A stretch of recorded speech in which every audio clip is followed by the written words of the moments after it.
Good morning, everyone, and welcome to the Poultry Science Association's webinar series. My name is Karen Schwein-Lardner, currently serving as president of Poultry Science Association, and I am excited to welcome you and thank you for tuning in as we continue to share information relating to the poultry industry. Before I introduce our speaker for today, Rebecca has been awesome and put together some Zoom tips for us. So just to let you know that the webinar is being recorded. It will be available on the PSA website about 24 hours after the conclusion of the webinar. So if you have to leave or haven't had a chance to watch it, go ahead and find it there. There will hopefully be time for questions and answers. Please use the question and answer tab, the Q&A tab, by clicking on that on the bottom of your screen. You can enter questions and we will answer them at the end of the presentation. When you ask a question in the Q&A tab, someone will answer either immediately or you'll be alerted that that question will be answered live by our presenter later on. And so again, we'll approach that at the end of this. And something cool about this one is you can actually like a question or a comment that's on there. The more likes, the higher up the question comes in our list of Q&A and the more likely it will be to be answered. So if you see something you really want to know, make sure you go ahead and like that question. We do not have a chat option on this presentation, so remember again, use the Q&A tab. And finally, it's kind of like watching home movies. We actually have subtitles that are enabled for this webinar. If you don't like those, you can turn them off by clicking on the live transcript icon on the bottom of your screen and select hide those subtitles. So hopefully everything goes well. Let's move on to introducing the speaker. I am very happy today to be joined by Dr. Martin Zuidhof. Martin has been studying broiler breeders for over 30 years. He's really old. Over the last decade, his team has developed and patented a precision feeding technology to feed every bird the right amount of feed, the right feed at the right time. In addition to its commercial potential, this system doubles as one of the best poultry research data acquisition tools in the world. Dr. Zuidhof's goal is to revolutionize the way the world feeds and studies broiler breeders. Dr. Zuidhof is a professor at the University of Alberta, where he teaches about poultry systems modeling and precision feeding. He is also the academic leader of the Poultry Innovation Partnership, or PIP, you may see it called, which is a very cool and unique collaboration between the university, the government, and the poultry industry. The PIP is committed to relevance and excellence in research, teaching, and learning and extension, and it plays an important role in training the next generation of leaders in the poultry industry. So Dr. Zuidhof is literally changing the poultry industry, and PSA is very excited to have him here with us today. So without further ado, please join me in welcoming Dr. Martin Zuidhof. Martin. Well, thank you very much, Karen. It is a pleasure for me to participate in the webinar today, and I want to thank PSA for the invitation to do so. Good morning. Good afternoon, good evening, or whatever else it is where you're joining from. I'll be talking about only some of the insights and opportunities that have come from the precision livestock farming systems that we've developed. Smart agriculture is the future of agriculture. It's about sensing what's going on with the bird and its environment, analyzing those data, making a decision, and turning that decision into an action.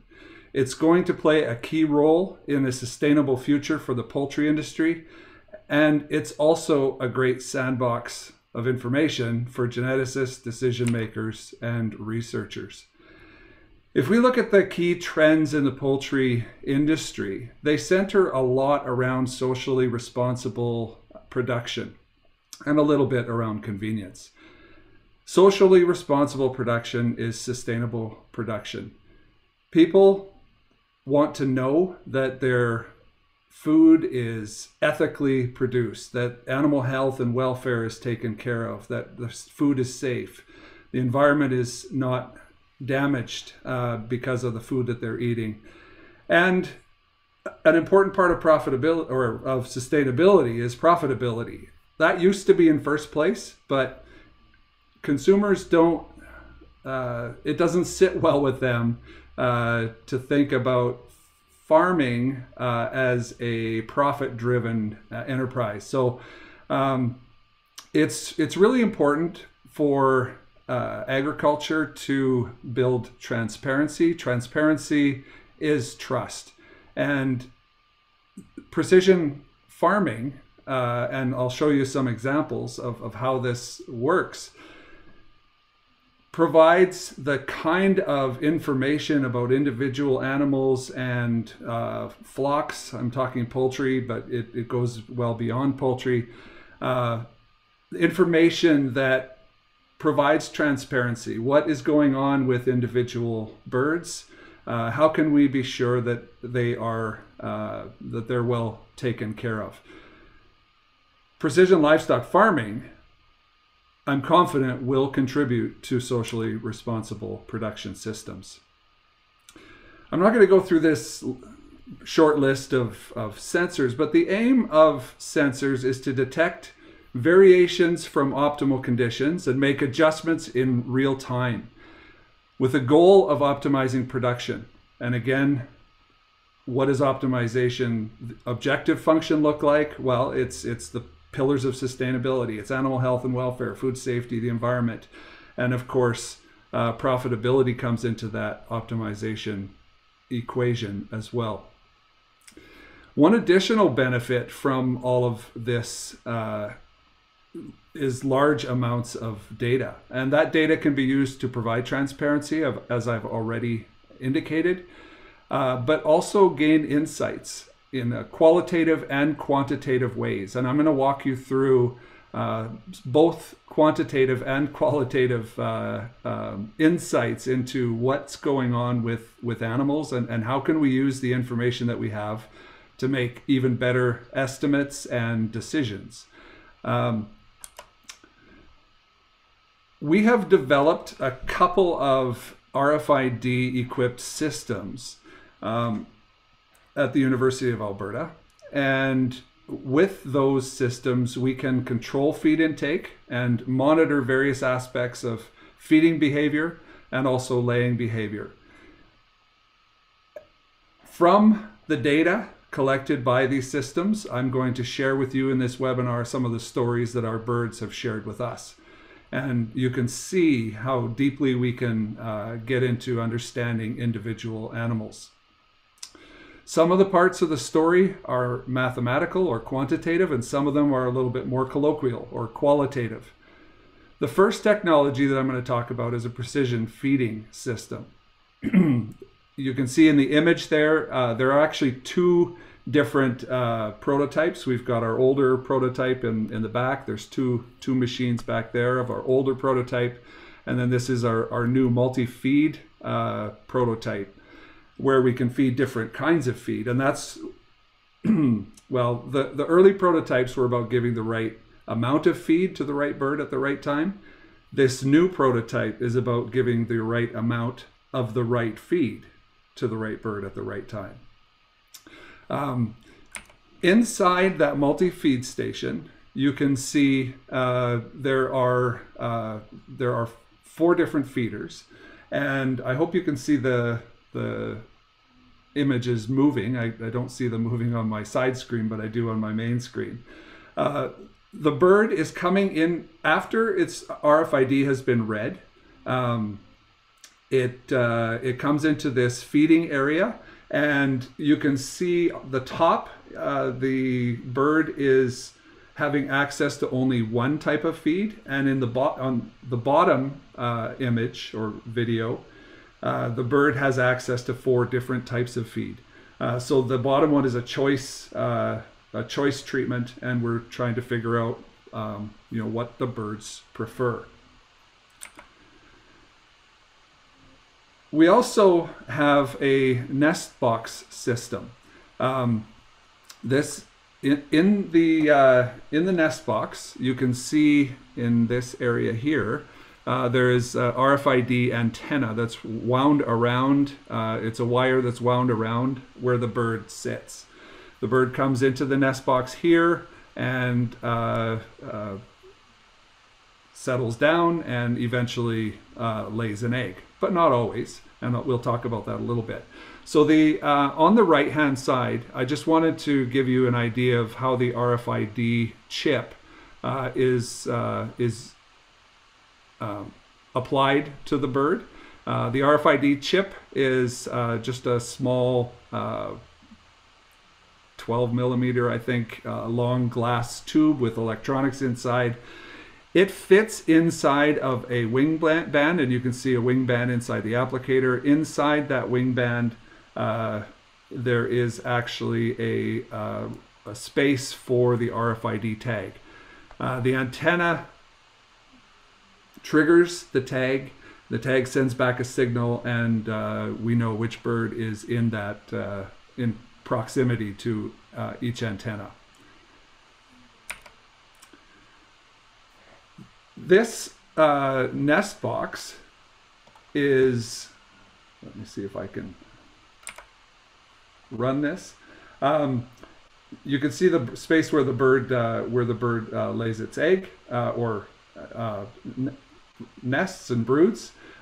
Inside, once that egg is laid, the egg rolls down onto these scales, and the RFID of the bird is known, the weight of the egg and the time at which it's laid is recorded.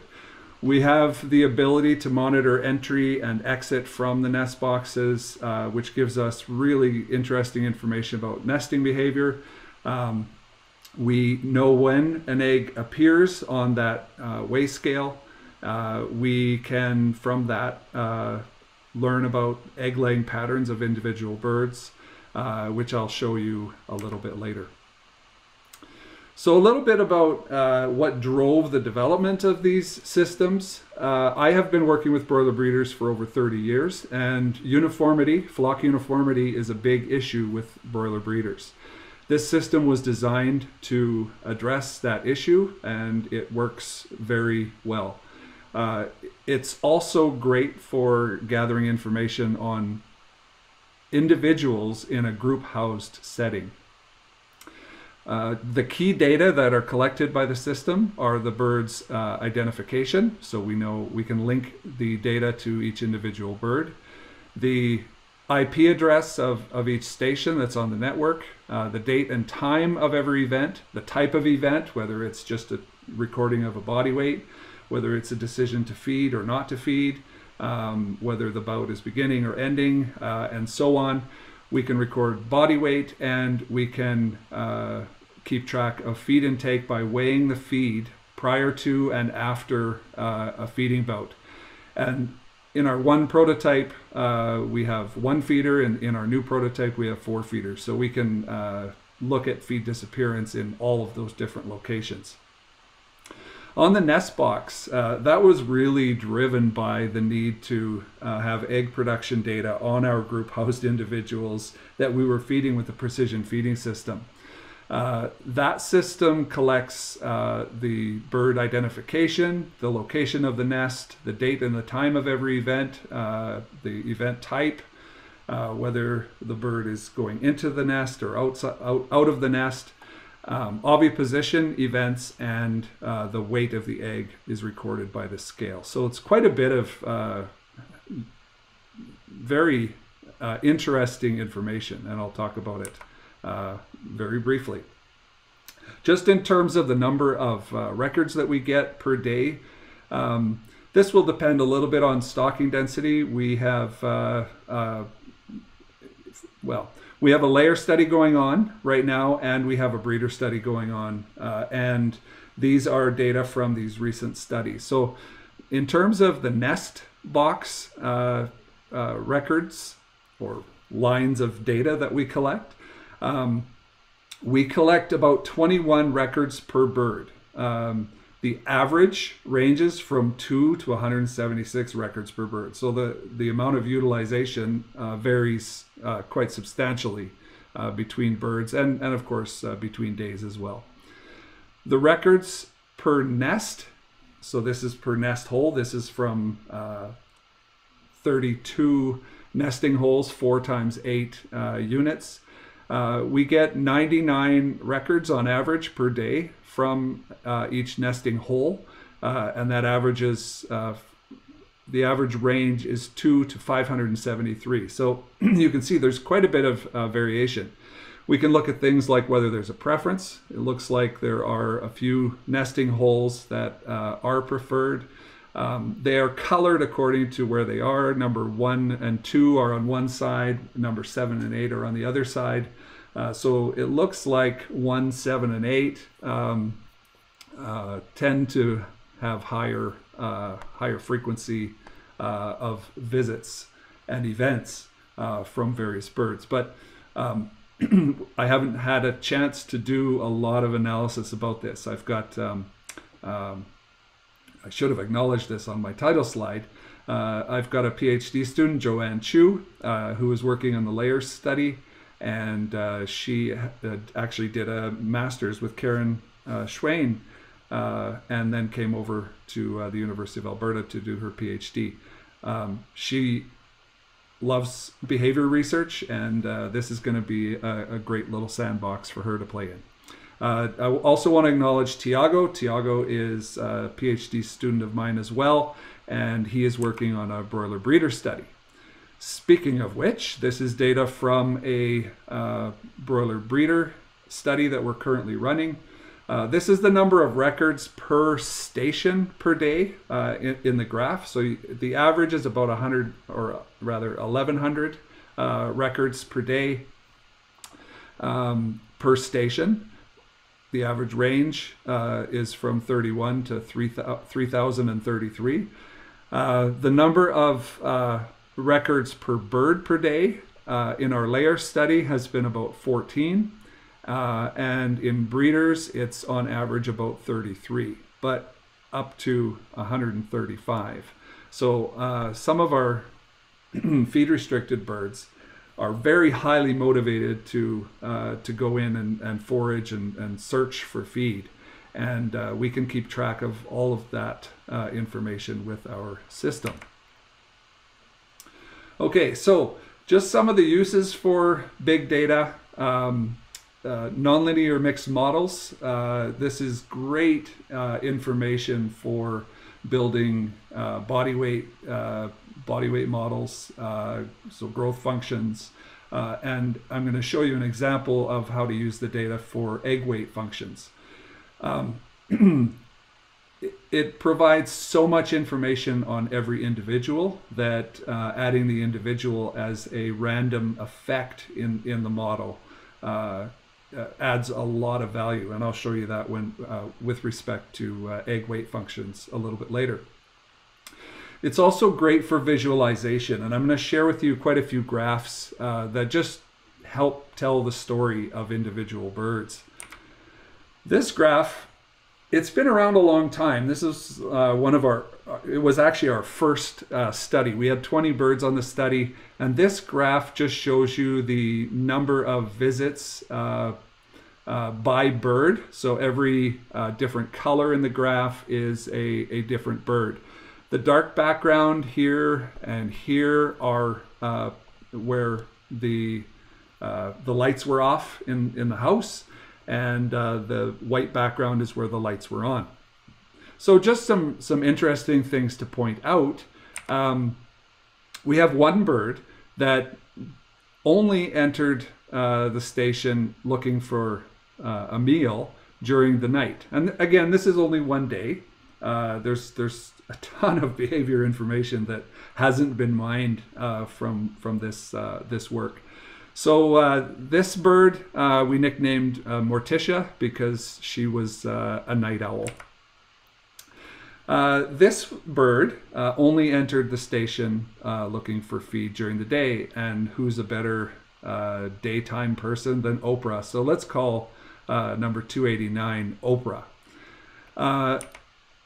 There was one bird that was obviously way more aggressive than all the rest at trying to access feed.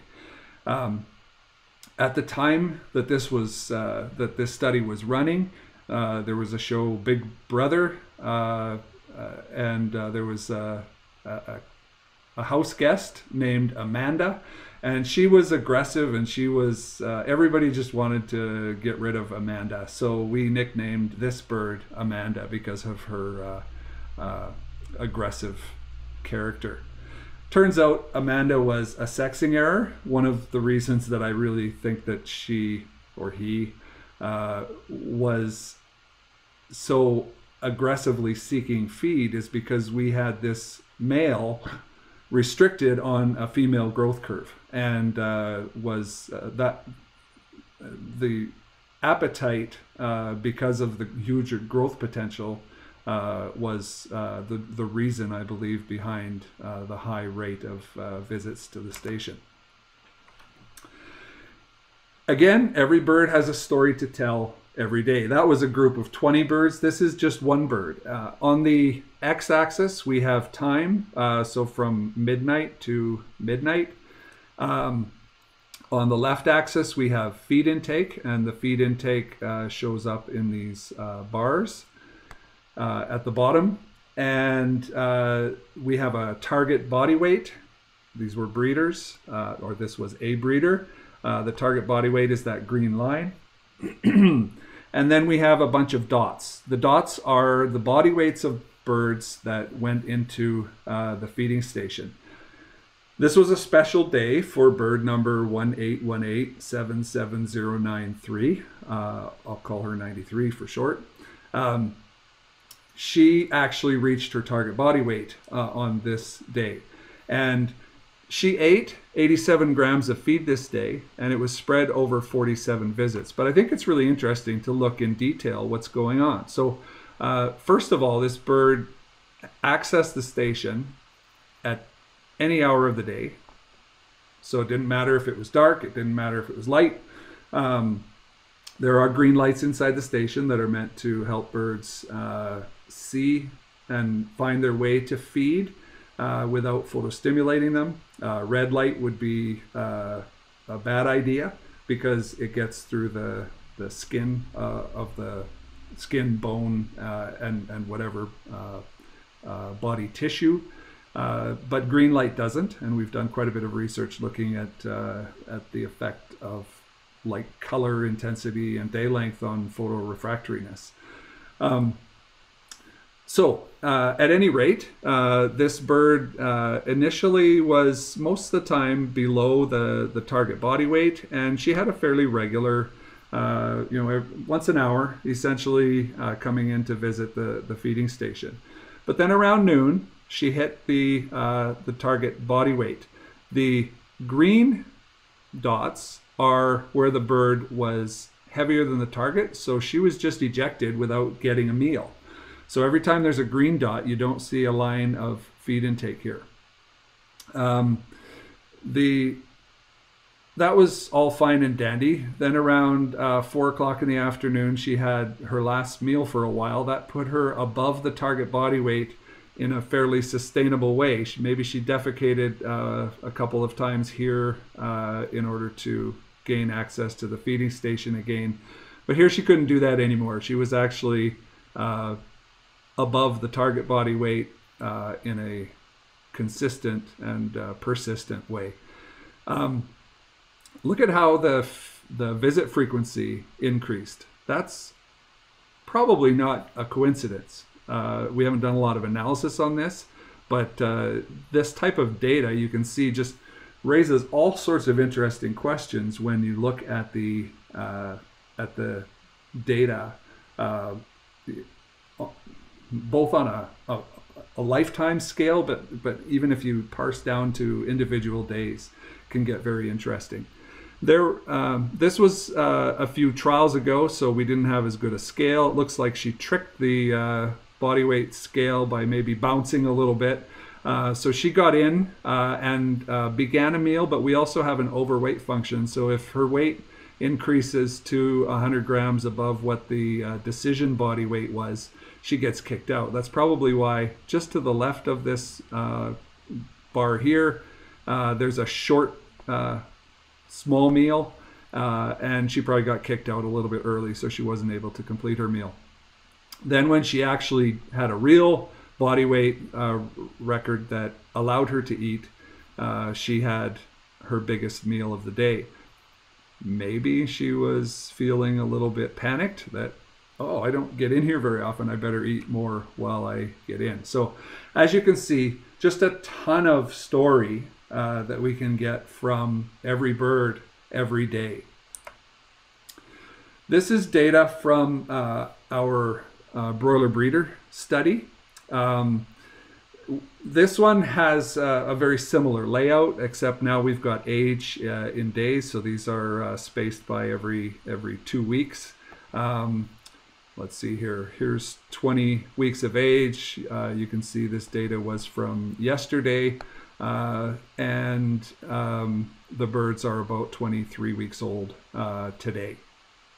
So, first of all, you can see that this bird is on a specific treatment. It's got the RFID number and its neck tag number. It didn't die. If a bird dies, I just put the mortality date, the date that it died there, so that I don't, so that I understand why the data stopped. There's a lot of things going on. Early on, you can see there's a lot of very high body weight readings. That's due to a number of things. One was there was a minor software issue that changed the station behavior a little bit. So we had some errant readings, which was corrected. We also have birds that enter with another bird. So this bird could enter on its own, or it could enter with other birds. If it's above the target body weight, it just gets kicked out. So they show up as red dots. You can see that happens throughout the rearing period. Every once in a while it does come in with another bird. What's interesting is around 19 weeks of age, there was a drop in feed intake, which is the daily feed intake is the yellow bar. The green bars at the bottom are the intake from every individual meal. This bird, it would probably be very difficult to pick it out from the rest of its flock mates, but something was going on. Maybe it wasn't feeling well. Probably wasn't terribly serious, but that you can see that the body weight dropped a little bit, the feed intake dropped, and after 4 or 5 days it picked up again and it regained back up to the target body weight. You can see how close. There's actually a the target body weight is this. You can see the blue line, the blue markers there for this bird. That's this particular bird's target body weight. The breeder recommended target body weight just happens to be down there, and I won't get into what this upper curve is, but that's just to prevent more than one bird coming into the station at once. We've got some ad lib fed birds that are really heavy, so we don't want, and they get to eat when they're above the target body weight because they get to eat every time. So we don't want one of these restricted birds to go in with an ad lib bird. So basically we have an upper limit over which it doesn't matter who it is, even if it is an ad lib bird and another bird, it will get kicked out from the station. At any rate, you can see early detection of disease is one of the things that's possible here. You can also see in the beginning a little deflection. These are the body weights, the stars are the manual body weights. You can see that once we started individual feeding, the birds take a little while to get used to the system. And we're getting better at training, and the equipment is going to be better. We're working on new prototypes that have more feeder space so that we don't have that type of feed restriction early on. In breeders, no problem. They catch up. Takes them a few weeks, but they catch up to the target body weight curve eventually, and you'd never know the difference. Okay, I'm going to keep moving. This is actually data from a layer. You can see 2 times in its life where there was a drop in feed intake and a drop in body weight. that second one looks a little bit more severe. These are issues. We actually did see some snicking and coughing in the birds at around 35, 40 weeks of age. I believe the first one here, we had quite a few birds that had this type of deflection. There was a fairly intense vaccine that caused birds to drop their feed intake, and you can see that this bird responded by dramatically increasing the feed intake shortly after and regaining back up to its adult body weight eventually. Okay, I'll keep going. What's the system good for? Well, it is excellent for implementing complex growth trajectories. This is a current study that Tiago is working on, and thank you, Tiago, for the slide. The black line is the breeder recommended target body weight. We've got different amounts of weight that we've shifted from the pubertal phase to the prepubertal phase so that the birds can grow a little bit earlier. Or in this case, we change the rate of maturing around the second phase. So you can see at 21 weeks of age, which is the inflection point for the pubertal phase, there's two blue lines here, one's dotted and one is solid, and they cross at 21 weeks of age.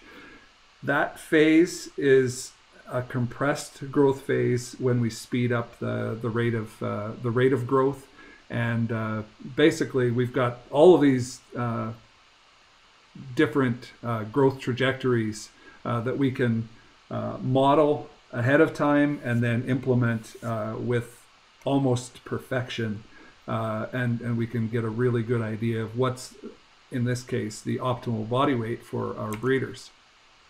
So these are the actual growth trajectories just to 21 weeks of age. And you can see that the faster growth rate, they're a little bit slower initially, but then they get ahead of the breeder target. You can see at 21 weeks where they cross, we had all of the birds at the right weight, and you can see the dotted line below the other standard maturation rate curve in every case. So you can see it's a very good way to implement our trajectories. This is another graph. These are basically shifts of growth from phase 2 to phase 1, and the dotted line is the target for each treatment, and the solid line and the markers are the actual. So you can see basically perfection when it comes to implementing a growth trajectory for broiler breeders. Okay, let's move on to nesting behavior. So this is data from a single bird. We've got the nesting time on the left y-axis. We've got the egg weight, and that's these egg weights, and that's on the right y-axis. These black lines are the amount of time, cumulative amount of time spent in the nest in a day. And the age runs, this is a 4-week period, so you can see that there's Thursday to Wednesday for each week. Prior to the bird laying its first egg, you can see that the nesting time tended to increase. I'm not saying this is true of every bird, but it's interesting, not unexpected. And that nesting time, you can see the line sort of moves over to the right, which means that there were some breaks between the visits in the nest. Once the bird started to lay its egg, that line becomes much more straight, meaning that it spent a longer duration for each visit. And the yellow part of the bar is the actual time spent for the oviposition event. So when it came in to lay its egg, from the time it entered to the time it exited is or was recorded, and you can parse that information out of this as well. This is a different bird. This one had started laying a little bit earlier, so in this time period from 20 to 24 weeks of age, she had been in lay already. So her egg weights are a little bit higher. This bird has pretty much a 35-minute average time spent in nest. We did the stats on the time in the nest, and we had some feed-restricted birds and some ad-lib birds, and there was not a significant difference, but the time spent in nest may be creeping upwards a little bit as the birds get older, but it seems to be around 40 minutes, 35 to 40 minutes per day on average.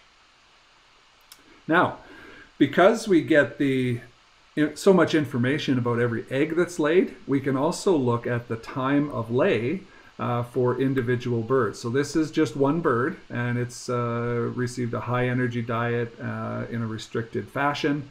So we were controlling its body weight.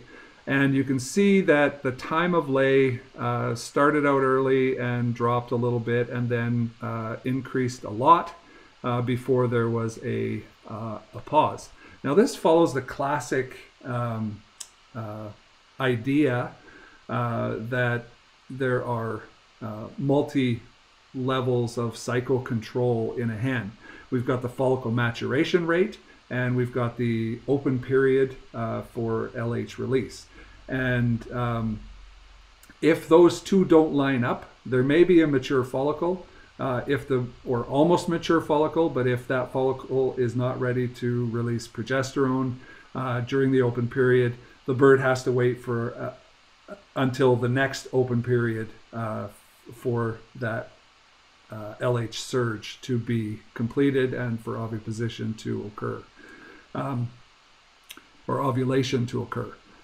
You can see there was a fairly long cycle here. Now, I'll show you later. There are probably some missing eggs in this sequence because the system isn't perfect. The bird has to be in the nest box to actually lay an egg, and the egg has to roll down for us to actually detect it. So sometimes that goes wrong, but we have been palpating birds, so we check for a hard-shelled egg in the cloaca prior to or at the beginning of every day or the end of the previous day to make sure we're not missing eggs from individual hens. But you can see that the bird starts early in the day, it lays later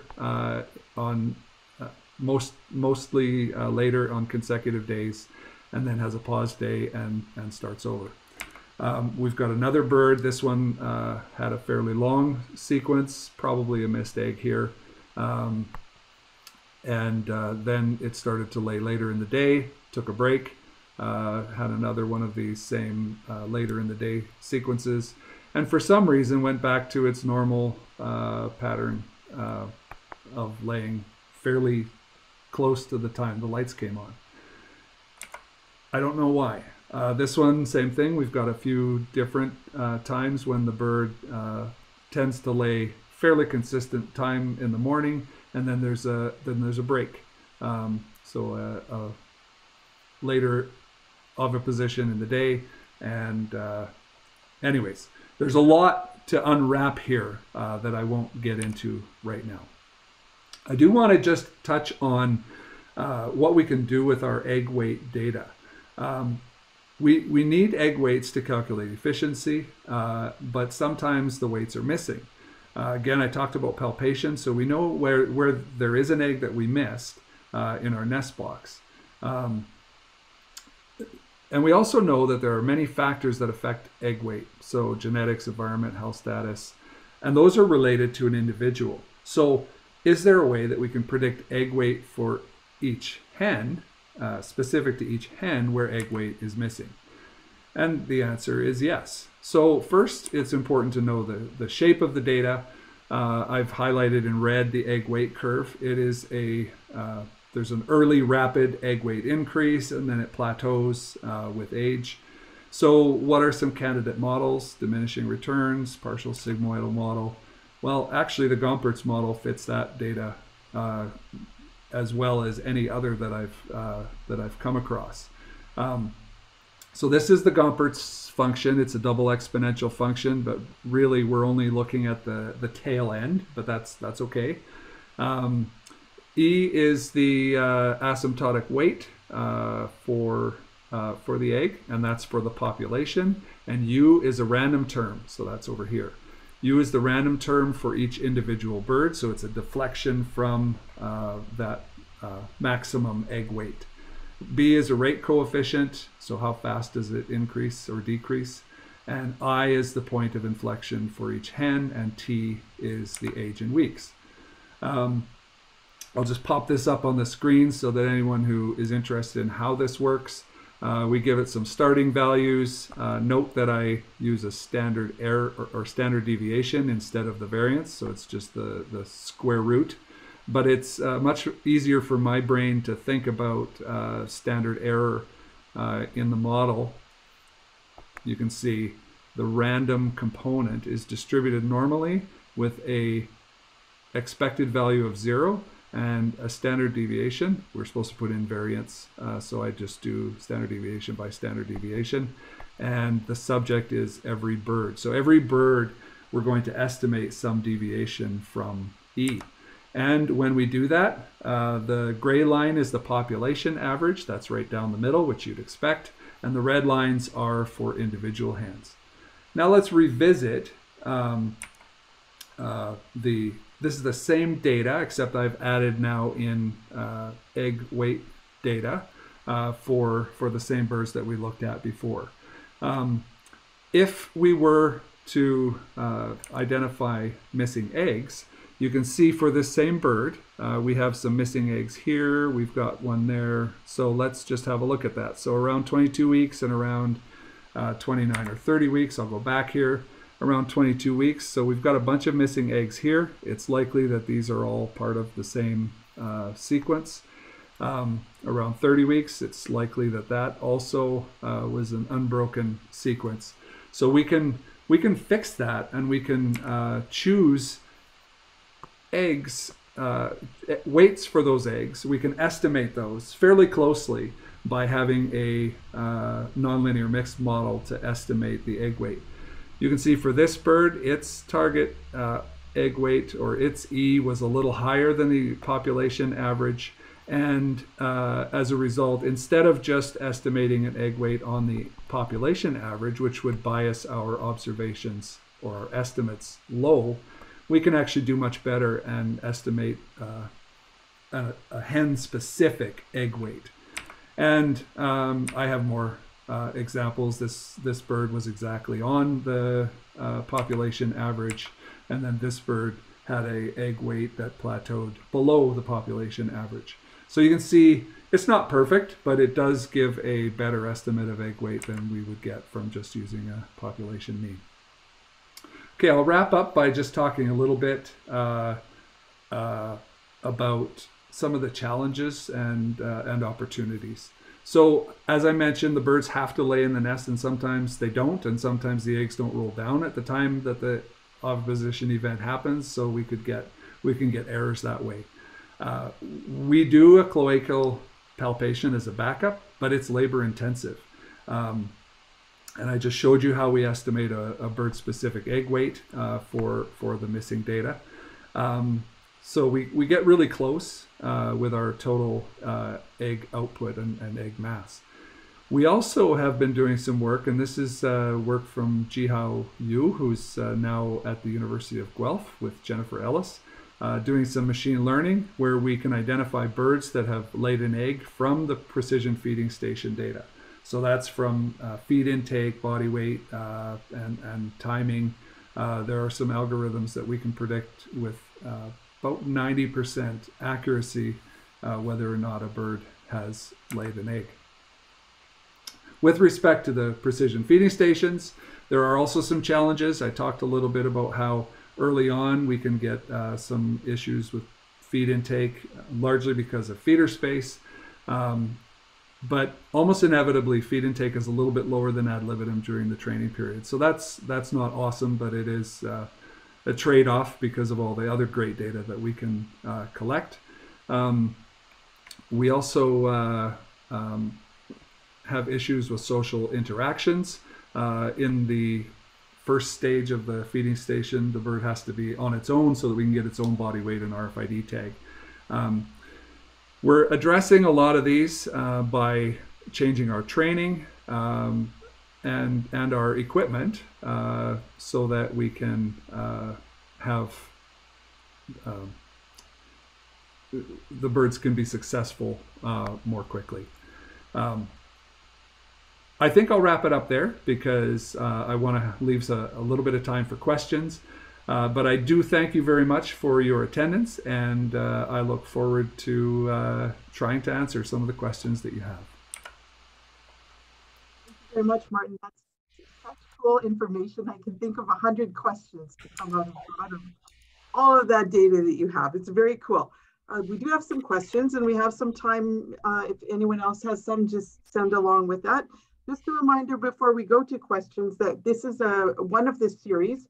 The next one will happen on September the 8th, and that is Parker Hall, who is the Vice President of Research and Development for Purdue Farms. And we'll be talking about myopathies in poultry. So watch the PSA website or Sam's awesome emails for registration for that. Okay, Martin, I will read through these questions. The first one is, are you going to use the cameras in combination with the nest boxes, for example, to check the oviposition behavior? There are all sorts of opportunities to use cameras and anything from infrared to hyperspectral to just visible range, visible spectrum cameras. And that could be for early detection of disease. It could be for recognition of individuals. Since we have every individual with an RFID tag, we can automate the collection of bird-specific images. So there's a lot of work that we're dreaming of, but just don't have enough resources and time to tackle. With respect to oviposition events, it's certainly possible. It would be a great way to double check if an egg got caught up and didn't roll down onto a scale. We haven't done that because our scale error or a roll down eggs getting trapped is a relatively rare event. So we just haven't spent the money on cameras to do that. But it's always a trade-off, especially during development, between the cost and the benefits. But absolutely, cameras are a key sensor for precision livestock farming applications. You just take 1,000,000 hours after you get the data, right? Oh, long time. I understand. The next question, are you able to collect data on the calorific consumption of each bird for whatever duration of time, hourly, 24 hours, for example, comparing the ad lib fed birds to restricted fed birds? Yeah, for sure, because we know exactly how much of every feed that they ate. So we usually do a AME determination on the feed, and we just multiply the calorie content of the feed by the amount of feed consumed. So yes, we do get calorie intake for every bird for any period that we choose. Thank you for the interesting presentation. Are the RFID systems only for research, or they're also meant to be used in practice? Well, that's a great question. I think anywhere where you need individual data, so genetics companies would be, I would imagine they drool over the amount of information that we're collecting on not only feed intake, but body weight, efficiency, behavior. We've done lots of work with feed-seeking behavior, how quickly birds adjust to the feeding system, give some indication of early mobility and interest in seeking out different parts of their environment. So from that perspective, I think there is commercial application for the RFID. When it comes to the broiler breeder applications, we have envisioned a system. We haven't tested it yet, but because, well, we need to know if a bird is a male or female. So if we raise the males separately from the females, they're typically quite a bit heavier than the females. And because our body weights are so close to the targets, it's dead easy to know if we're looking at a male or a female based on its body weight alone. So then we could feed according to that curve. So we don't need individual identification for the system to work in a breeder application. Sorry, you're breaking up a little bit.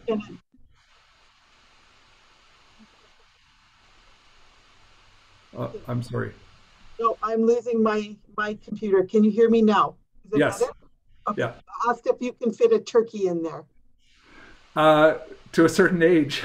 Yes. Okay. The final question that I have is, how did you avoid the case of two hens willing to enter the nest at the same time? We do see it, but we don't see it very often. They tend to queue up. We haven't had to deal with that issue a lot in our situation. I know that can vary. Depends on the size of the nest boxes that you're using. We're using the same nest boxes for layers as we are for breeders, and I just hope to heck that our breeders will go in. And that the nest boxes aren't too small, because then we're in for a lot of work if that doesn't work. One final question. What's your secondary monitor and stylus that you're using to make your presentation? Thank you for the awesome presentation. I don't know. It's a Microsoft Surface, and I just use the Surface pen, $100 pen. There you go. My most expensive pen. That's everything for now. Anyway, thank you very much for taking the time to do the presentation today, Martin. I know you're a busy guy. We appreciate it very much. So everybody, please join me in thanking Martin. Thank you, everyone. We'll see you again. Thank you.